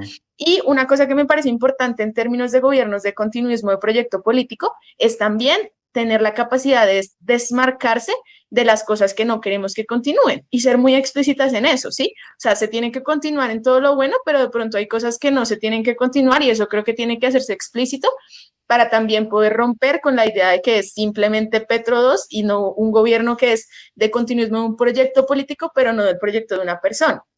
Sí, entonces creo que eso tiene que ser más explícito en términos de las comunicaciones, de las propuestas y lo que les decía ahorita, específicamente en términos de la gente que no vota. Ahora, en ese sentido, creo que una parte de las comunicaciones tienen que salir desde esto que les estaba diciendo, tiene que ser una parte de la campaña importante y la derecha usa siempre el miedo y creo que es momento pues no Ujú. de atizar el miedo como lo hace la derecha, pero sí es una situación de riesgo de nuestros derechos y de lo que hemos avanzado, sí, que son cosas muy Absolutamente. importantes.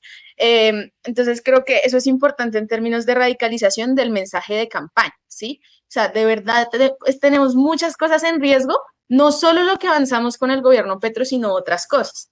Y pues que puede ser volver a lo que estábamos hablando, a las propuestas neoliberales de siempre, que sabemos que no funcionan, que en Colombia no han dado resultados porque no las han dado, como la reforma laboral de Uribe. Sí, como estas recetas, como bajarle los impuestos a las empresas que, pues digamos, no sabemos que no van a funcionar y que no, como que no le van a dar respuestas a la gente. Entonces, digamos, para cerrar esta idea, creo que es muy importante, creo que también lo habíamos mencionado aquí hace un momento, es volver a hablarle a las grandes mayorías, lo que ya dije en mi intervención anterior, como darles una propuesta de futuro clara, sobre todo a las juventudes, porque también no solo son personas que no hayan salido a votar antes, sino los primivotantes, ¿sí? Las Ujú. personas que votan por primera vez, eso también es muy importante. Y volver, eso también es algo que hablamos con Mario, como en general la izquierda, y es volver a los discursos de las grandes mayorías populares y de la clase trabajadora, como creo que se logró mucho con la reforma laboral, obviamente sin abandonar las agendas LGBTI, las agendas de mujeres, las agendas antirracistas, pero tratando de que el discurso no se centre mucho en eso, que creo que es lo que a veces pasa con la izquierda y que por eso se pierde tanto campo, por ejemplo, en los hombres jóvenes, ¿sí? Y todo esto que estoy diciendo requiere una estrategia comunicativa muy específica y muy detallada que no veo que se esté desarrollando tan claramente por cómo se manejan las comunicaciones de la campaña y del candidato. Y que De espero que se acuerdo. pueda profundizar en este tiempo que queda. Maravilloso análisis, Juan. Solo un paréntesis, Mario, ¿Me escuchan? si me permite. Sí, Ya, ahora sí. Sí. ¿Oye? por eso sí, ya.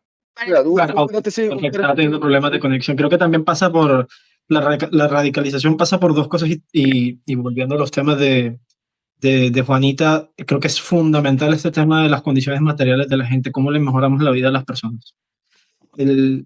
La trampa identitaria, o sea, obviamente somos la izquierda, tenemos que aceptar a todas las personas y las condiciones materiales afectan a todos sin importar nuestras condiciones identitarias, pero nuestro centro siempre tiene que ser las condiciones materiales, cómo le mejoramos la vida a la gente, porque no importa si uno es LGBTIQ, mujer o hombre, uno tiene que comer, uno necesita trabajo, uno necesita casa, uno necesita protección de la violencia de los agentes paraestatales, necesita todas esas cosas del día a día y eso la gente es lo que vota, al fin y al cabo.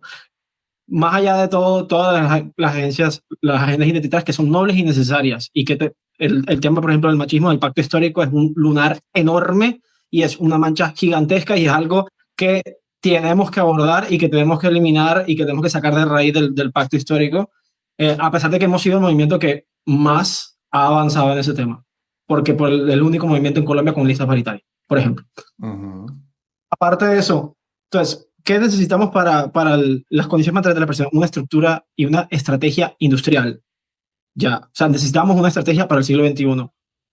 Todo el mundo está volviendo a reindustrializarse, nosotros no nos podemos quedar atrás con una economía del siglo XVIII, que es la política industrial de la derecha, que básicamente darle regalos a los ricos con la esperanza de que ellos desarrollen el país como ellos consideren de manera más conveniente. Si hacemos de esta manera, vamos a terminar con la misma estructura productiva del siglo XX, que es la que hemos tenido durante los últimos 500 años, de materias primas, se benefician unos cuantos, la enorme mayoría de la gente en la informalidad. Una estrategia industrial, necesitamos sectores, como hizo Corea del Sur, como hizo China, que le dieron el permiso para hacerlo, lo pudieron hacer, se desarrollaron, tenemos que seguir los pasos y tenemos que aprender de esos socios estratégicos también. Y eso también significa, hey, estos sectores son los que vamos a jalonar, hey, esta es la estrategia industrial para desarrollar una base industrial que también contrate mano de obra, que genere trabajos sindicalizados de buena paga y de buena calidad en los centros poblados de la mayor parte del país y que esté integrado en cadenas de suministros con la parte agroindustrial.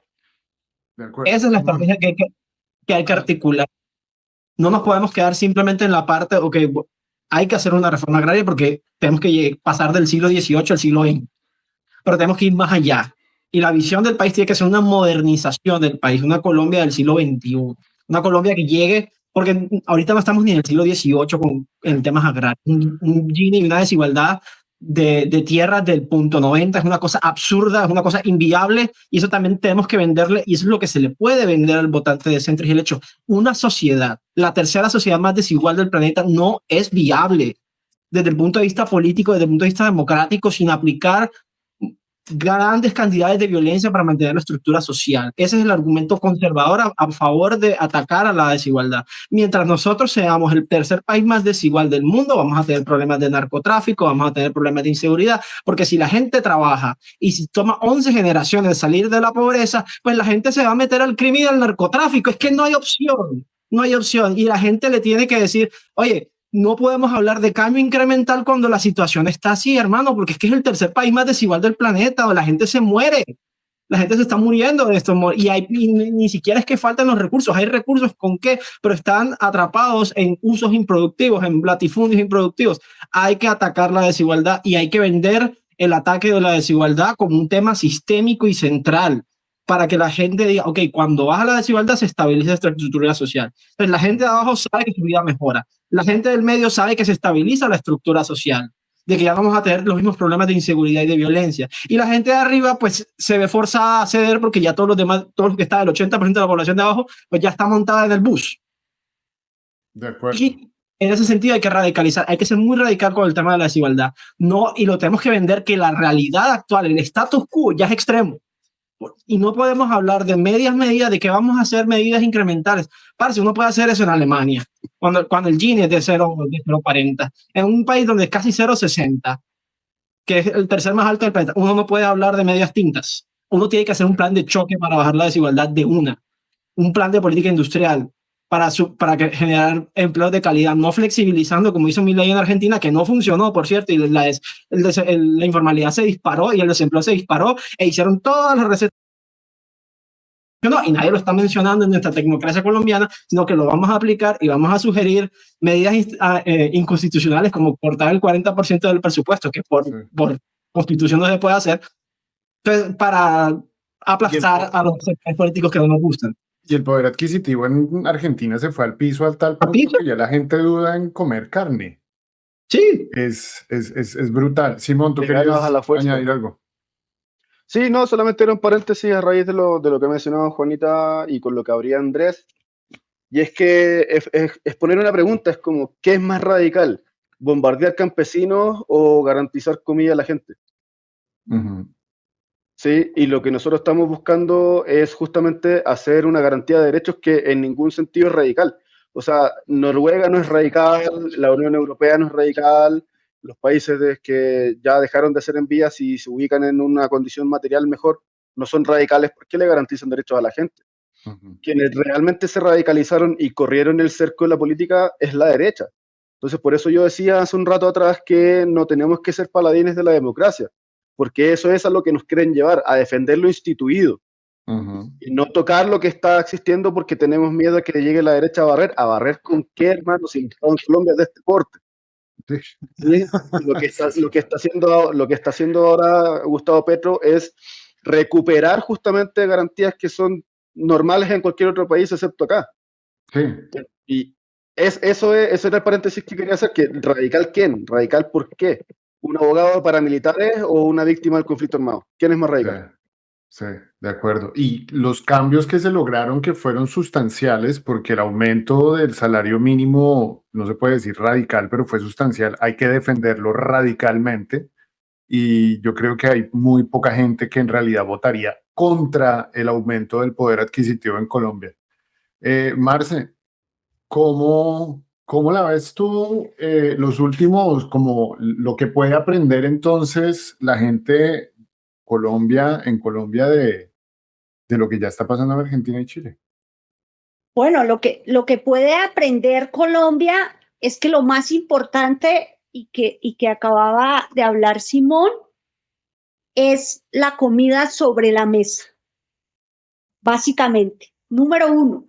Y en Colombia la gente en estos últimos 3 años no le ha faltado comida en la mesa. Y eso, a la hora de votar, la gente tiene que tener claro que en Colombia este gobierno garantizó unos mínimos contra todo pronóstico, porque hemos visto ese poder y esa lucha para conseguir lo que se ha conseguido, que no es poco, como dicen muchos. Entonces, que un gobierno nos garantice el plato de comida y la educación es absolutamente fundamental y debe ser una de las premisas para elegir al siguiente.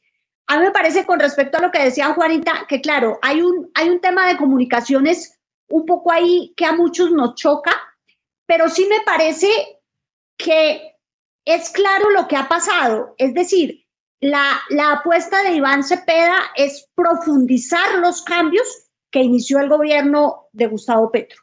La apuesta de Iván Cepeda hoy es llegar al poder más que a la presidencia, porque solo desde el poder se pueden hacer los cambios. Es decir, si yo logro que el poder quiera trabajar conmigo para solucionar los problemas de desigualdad de los que habla Andrés, pues eso sería magnífico. Es decir, no es una pelea contra el poder como la que entabló Petro, que le tocó porque las circunstancias así lo obligaron. Es decir, Petro todo el tiempo ha estado en constante confrontación con el poder porque no ha logrado llegar al poder.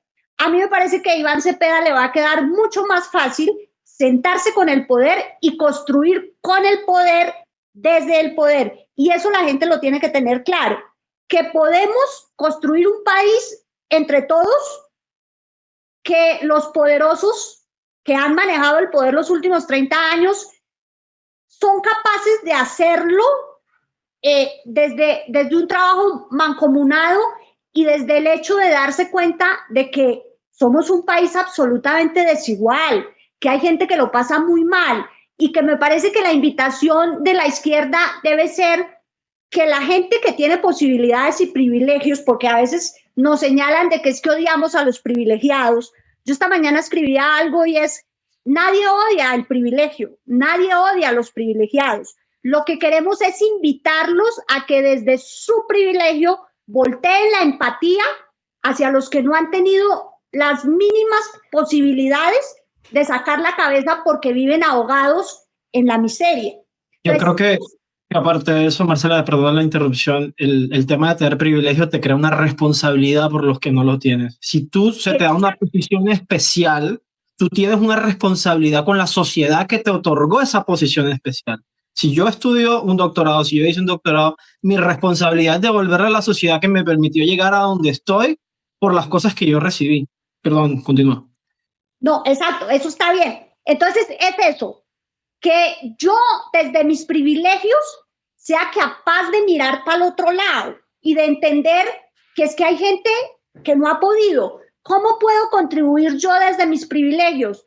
Hoy lo puedo hacer votando por la opción que volteó a mirar a esos vulnerables. Por eso a mí la elección de Aida me pareció un hit, contrario a lo que pensó en su momento mucha gente, porque es una manera de decir, aquí estuvimos estos 4 años y volvemos a estar más presentes. Por eso cuando hablan de Aida como un objeto decorativo y la comparan con Francia, más allá de ser un acto de racismo, me parece que es un irrespeto con una mujer que tiene más de 20 años de trayectoria política.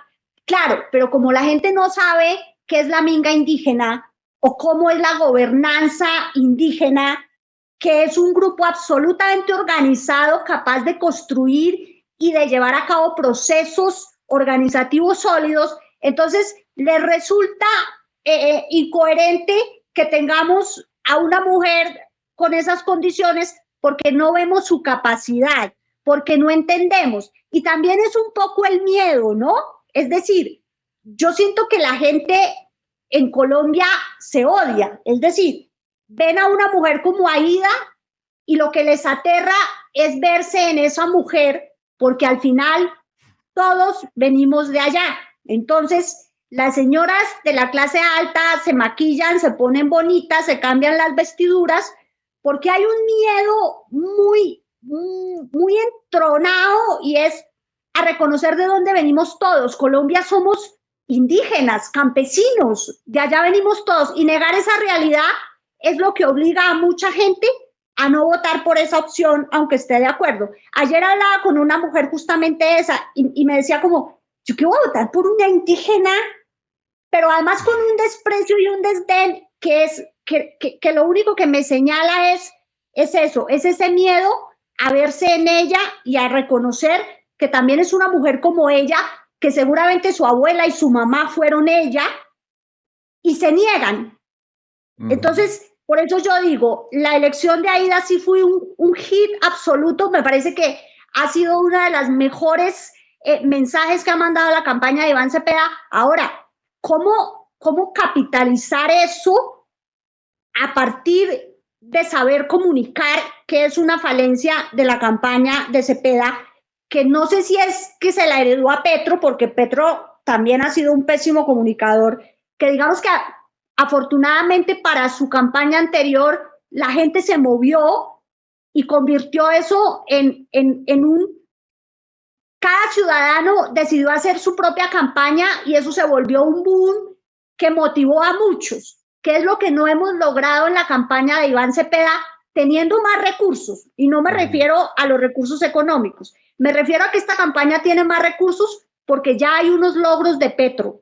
Y lo que hay que saber es vender esos logros y llegar a la gente a partir de esos logros. Yo tengo que contarle a los campesinos que estamos adelantando una reforma agraria que en Colombia no había pasado, que se hizo realidad, que hay campesinos que ya volvieron a su tierra, o sea, que venimos de años de desplazamientos y que este gobierno les dijo, vuelvan, hay unas posibilidades, vuelvan a producir, vuelvan a hacer la despensa del país que lo fue durante muchos años.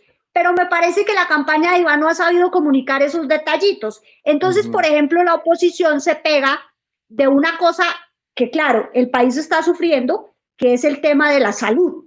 Y salen con el cuento de la reforma. Al país hay que contarle que en Colombia no ha habido una reforma a la salud porque el Congreso no la aprobó. Que por lo tanto, la salud no se acabó por la reforma de Petro. Al país hay que contarle que lo que pasa es que hoy lo que viven las capitales, las ciudades importantes, es lo que han vivido históricamente las comunidades marginadas. Es decir, así como hoy los capitalinos les cuesta acceder a un especialista en Bogotá o le dan la cita para dentro de 6 meses o un año, eso le ha pasado hace 30 años a las señoras de Puerto Boyacá, que les toca desplazarse hasta Tunja para que las vea un especialista, o hasta Bogotá, porque Tunja no tiene especialista. Entonces no podemos ser indiferentes ante esa realidad. el tema de la salud en Colombia es grave hace muchos años. Hoy lo magnifican porque esas consecuencias las está sufriendo la población que nunca las había sufrido. ¿Por qué tenemos que seguir siendo indiferentes con esa población que nunca había tenido acceso a la salud? Es que una cosa es que yo tenga un carnet, ¿cierto? Y esté registrada en una EPS, y otra cosa es que yo pueda acceder a ese sistema para que me atienda como yo merezco. Hay regiones que no tienen un hospital y eso es absurdo, ¿sí? Gente que tiene que viajar, lo que les digo, desde zonas muy alejadas a las capitales, que muchas capitales tampoco cuentan con los recursos suficientes para atención. ¿Por qué tenemos que seguir siendo indiferentes a eso? Sí. Pero Y ahí eso hay algo, la izquierda no lo ha sabido contar.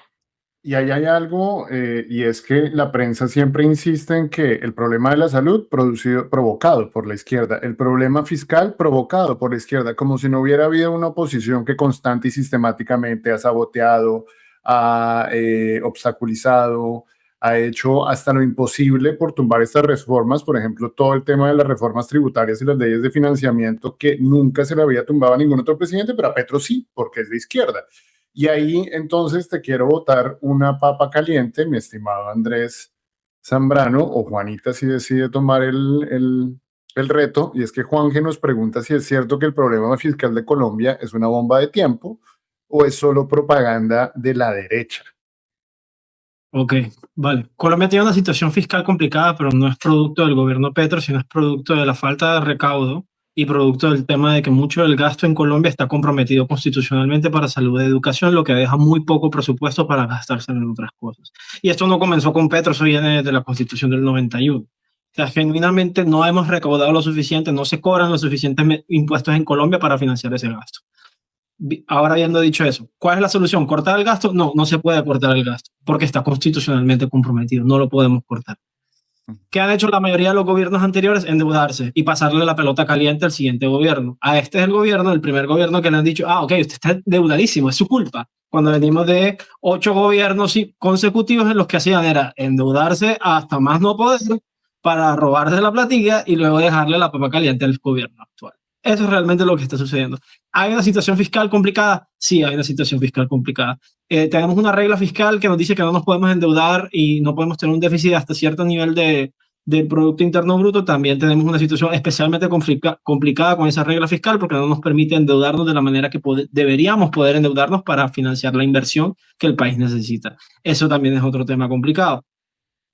Sin embargo, no es un pánico económico, no es una cosa que esté llegando a un nivel catastrófico como se quiere hacer ver desde los sectores de la derecha, y ha habido una buena cantidad de literatura, incluso también en medios ultraliberales como The Economist, que están empezando a poner en duda todo el tema de la regla fiscal. Por ejemplo, Alemania tenía una regla fiscal súper estricta y lo único que llegó con toda esa autoridad es que ahora el sistema de trenes es un desastre, que se inventaron un verbo que se llama... en alemán le dicen Kaputtsparen, que es básicamente ahorrar tanto en algo que lo terminas acabando porque no le inviertes en el mantenimiento de las cosas. Más o menos traduce ese verbo. Se lo inventaron en estos últimos años para describir este proceso de austeridad, de que no le vamos a invertir a nada porque tenemos que ahorrar frugalidad y todo se termina cayendo a pedazos y ahorita toca gastar más.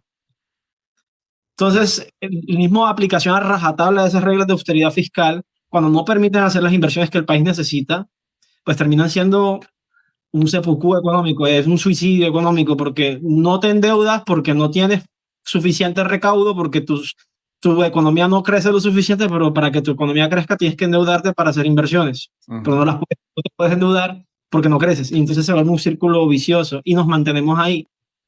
Bueno, vale, ya llevamos 1 hora y media. Muchísimas gracias a toda la gente que nos acompaña. Por favor, vayan de Twitter a YouTube, denle clic en suscribirse. Pueden mandarnos una invitación a un cafecito, una pola, lo que quieran invitarnos. Y para cerrar, Simón, ¿qué te produce esperanza en Colombia? ¿Qué ves vos de fortaleza de cara a las próximas elecciones? Pues un poco la conformación de mejoras materiales significativas que la gente está sintiendo, Creo que en los 9 años que he vivido acá jamás había visto tantos negocios abiertos nuevos, gente llenando.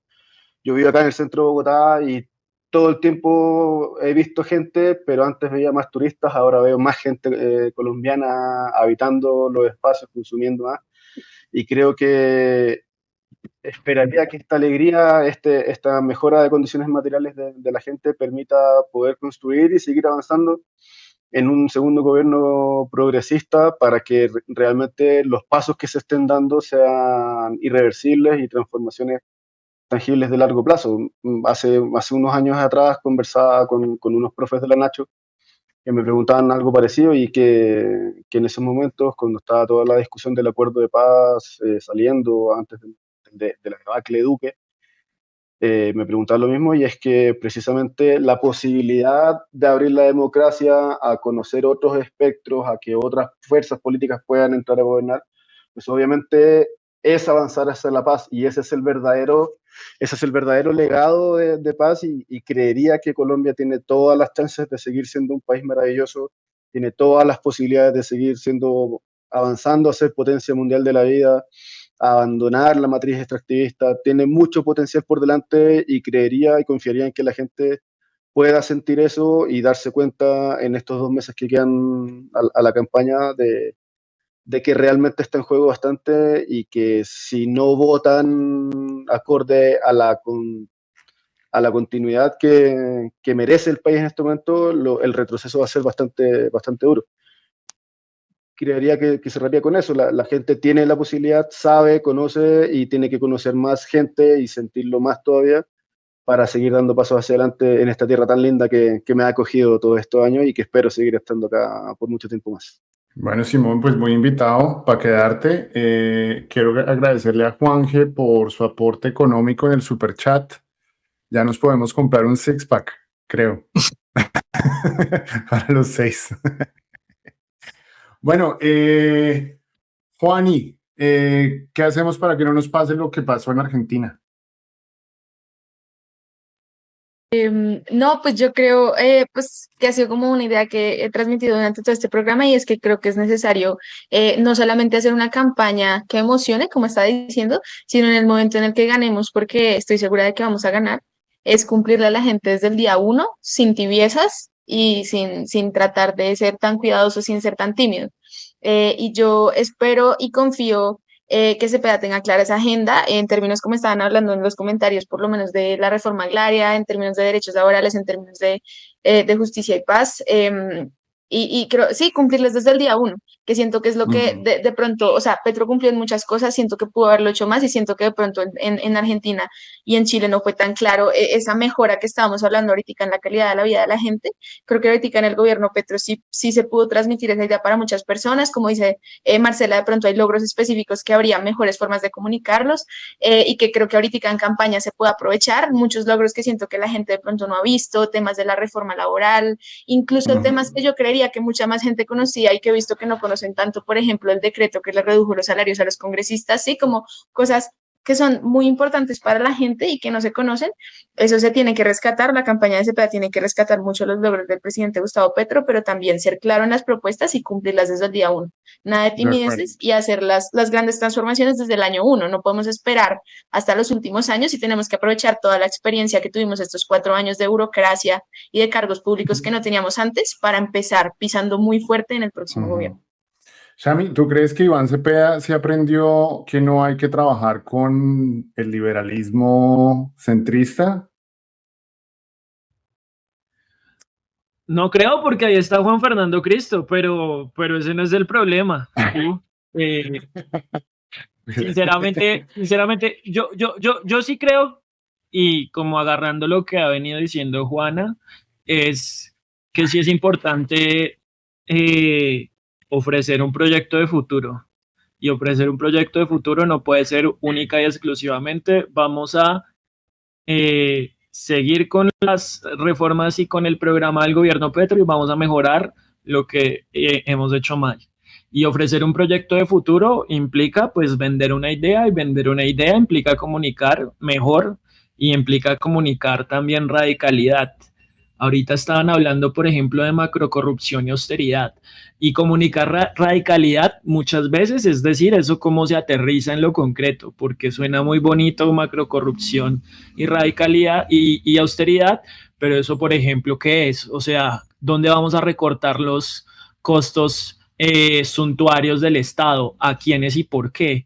Yo tengo algunas ideas, por ejemplo, hay muchos funcionarios públicos que no necesitan camionetas blindadas, por ahí se podría empezar, ¿sí? O macrocorrupción, ¿qué es lo que toca hacer? Pues toca reformar la ley 80, que es la ley de contratación, para que no vuelvan a decir las cortes que no está bien contratar con juntas de acción comunal, por ejemplo, ¿sí? Hay ideas concretas a las que se puede aterrizar, pues las líneas generales, que por ahora son el programa de gobierno de Iván Cepeda. Pero además de eso, pues toca emocionar y también toca conversar y toca dejar de ser tan mamertos del Parway. Yo no sé por qué tanta gente salió a criticar que el presidente se sentara a hablar con Westcol. O sea, yo me pregunto más bien es por qué no lo hicieron antes. O sea, ¿por qué se les ocurren esas buenas ideas faltando 6 meses para acabar el gobierno? Porque esa misma gente dice, pues espérenlo a ver cómo se va, cuando se vaya a sentar a hablar con Álvaro Uribe, cómo lo va a adorar. Pues obvio, parce, obvio que lo va a adorar porque Westcol es un chino conservador de derecha, que le dijo al presidente en la cara que le parece que Bukele es lo mejor que le ha pasado a El Salvador, ¿cierto? Y el presidente fue capaz y lo suficientemente hábil para decirle, pues hermano, si copiamos ese modelo, pues vamos a tener lo que hay en Estados Unidos, que son un montón de locos masacrando gente, más o menos, ¿sí? Entonces creo que hay que ser capaces de aterrizar las cosas, hay que ser capaces de decirle a la gente que es mal parida, porque eso también es radicalidad. Y con esto quiero cerrar, ¿sí? Lucía Filipo Aguillón en Twitter. Es que lo que dice hay que exponerlo acá. Si esta vieja que pone en su Twitter que es profesional de gobierno del externado, magíster de los Andes, que escribe en El Tiempo y que es de ese pache procentrista, que son todos esos que hoy dicen que van a votar por Paloma Valencia porque no tienen otra opción, porque es lo que hay, ¿sí?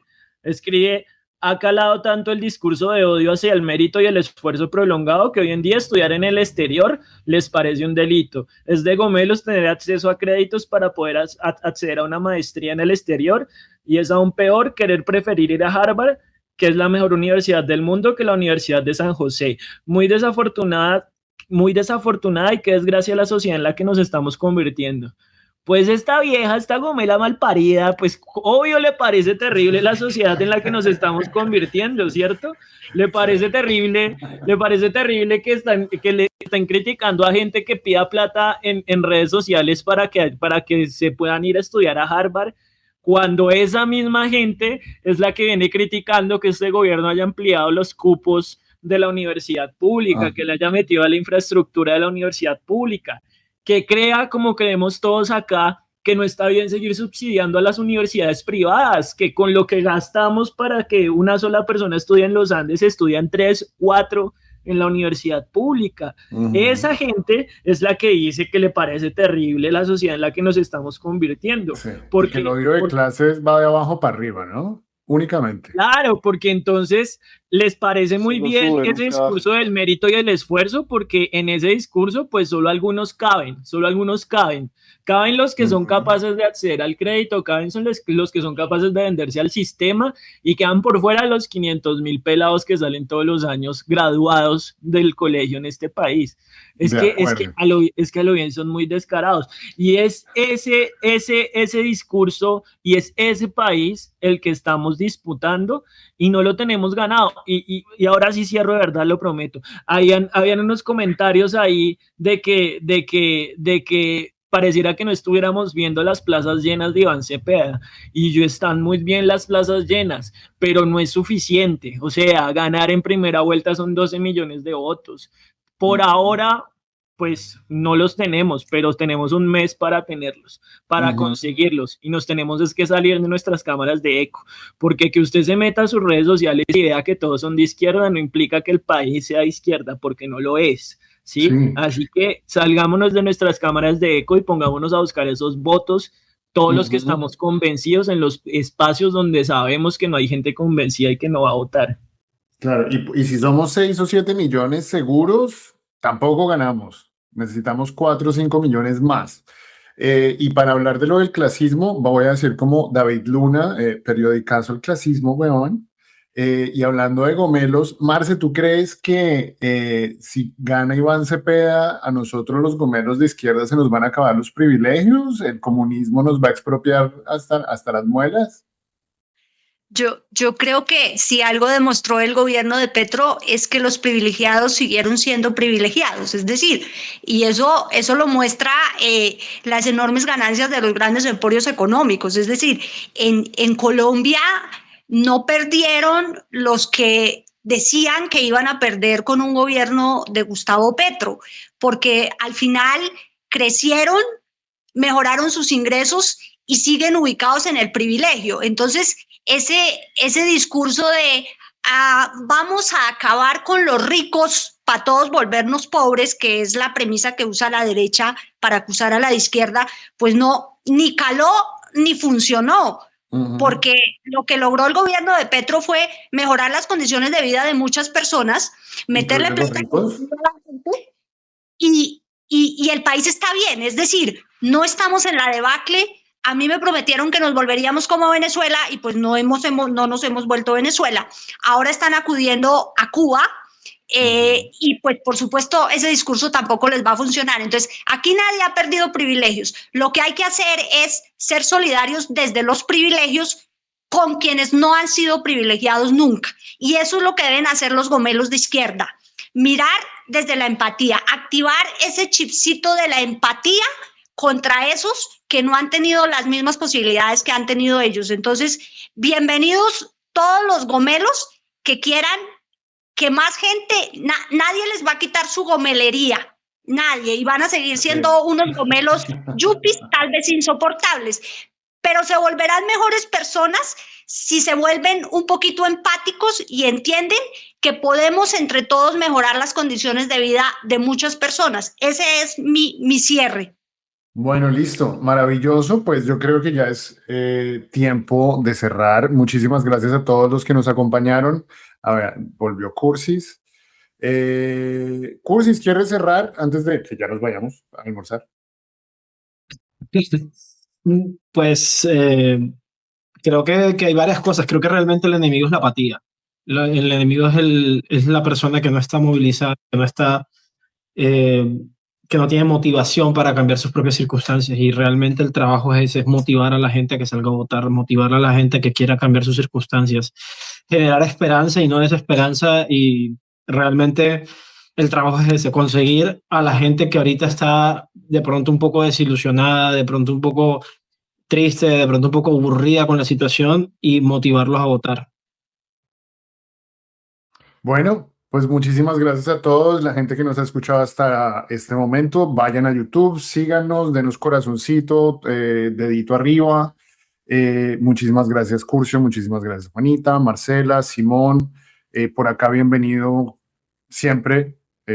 Gracias por explicarme mucho mejor las poquitas cosas que yo entendía de Chile.